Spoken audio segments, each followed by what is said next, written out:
Welcome, Jaguars! Today, you're going to learn how to view your DegreeWorks plan. First, you're going to select Jaguar on the right-hand side. Next, on the left-hand side, you'll see the Students tab, and you'll hit the drop-down menu.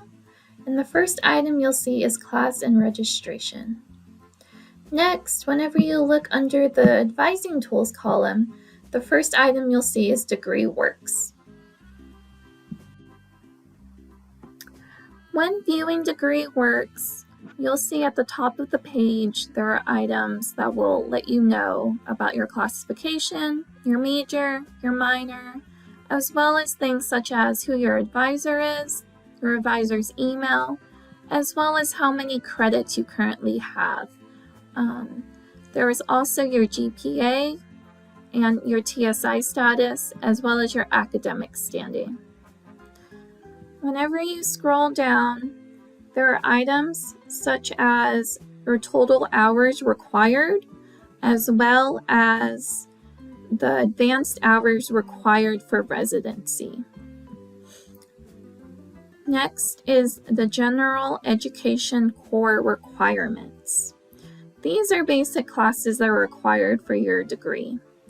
To find out more about a class, feel free to click on the blue class link. A new window will pop up with information such as the term, the CRN, which stands for the course number, the section, how many seats are still available, as well as the meeting days and times. You will find that the classes you're currently enrolled in will have an IP under the grades column. IP stands for in progress.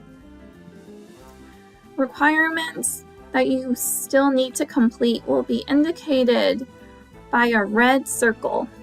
When you have completed a course, your final grade will be listed and a green check mark will appear beside the course name.